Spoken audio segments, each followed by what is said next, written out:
Hello guys! New day, new eye bag. Okay, it's Saturday today at katatapos ka ko nga lang po ng work sa salon. So far, so good naman. Hindi kami masyadong busy but it's already 7 PM kaya pauwi na ako ng bahay. But I just wanna show you guys ang aking sometimes routine but most of the time dahil may alaga akong Whitney. Para sa mga hindi nakakakilala, si Whitney yung alaga ko dun sa land na Peking duck. So para sa mga nakakakilala kay Whitney sa mga naunang video ko, so ang ginagawa ko dyan bago ko umuwi, bumibili ako ng 1 cup of rice actually, tapos dinadaan ko sa land para syempre makakain din siya ng dinner. Of course, feeling ko kasi aside from mabubuhay naman si Whitney kahit hindi ko siya pakainin everyday, pero dahil kumakain siya ng mga mga uod on the ground at saka yung kung anik-anik. Pero yeah, almost everyday kapag may space of time ako, bumibili ako ng cup of rice. So tara guys, dalhan na natin siya ng 1 cup of rice, tapos uwi na tayo ng bahay.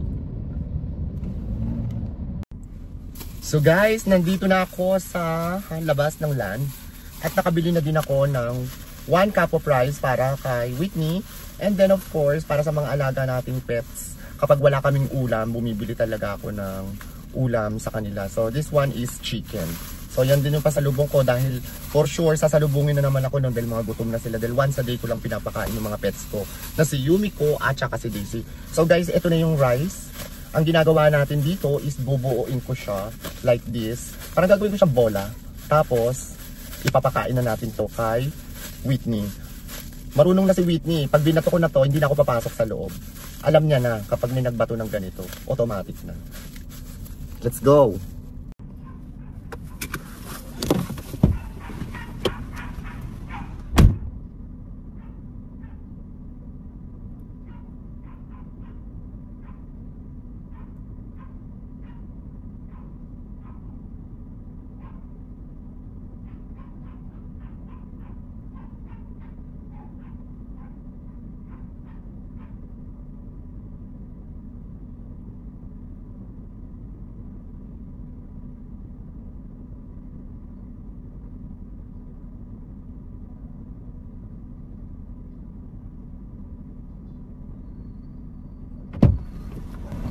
So ayan guys, tapos na natin pakainin si Whitney. Pero this time, kasi normally pag pinupuntahan ko dito si Whitney, bibilugin ko yung kanin, then tatanggalin ko sa plastic, itatapon ko lang sa labas ng bakod. Normally, tatakbo na siya, habulin niya kung ano yung binato kong rice, and then kakain na siya. Pero ngayon, hindi ko siya nakita na tumakbo dun sa binato kong kanin. So parang napapaisip ako kung ano kayang nangyari kay Whitney. Pero bukas guys, kung hindi maulan ng umaga, pupuntahan ko siya para bisitahin ko siya. So for now, uuwi na tayo dahil nag-iintay na din ang ating mga amo sa bahay at ang aking mga amo.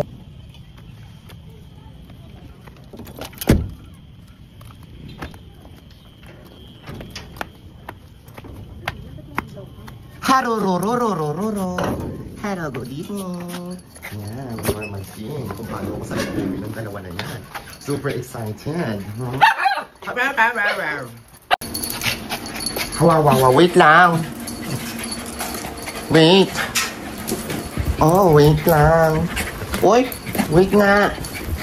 Ganyan yan. Ganyan ang normal scenery, drama namin kapag umuwi na ako. Oh, diba? Ganyan. Hindi magkanda humayaw ang ligaya't saya. Meron tayong chicken. Okay. Wait lang ha. Kadarating ko lang. Kiss na muna si Mami. Harodashi. Harodashi. Harodashi. Oh, Yumi. Yumi, kiss na Mami. Very good girl. Very good girl. Ang dami na naman natin tupiin. Yung namin tupiin. O, dali na. Kiss. Kiss na, kiss, kiss. Kiss, kiss, kiss. Kiss. Very good. Pagod.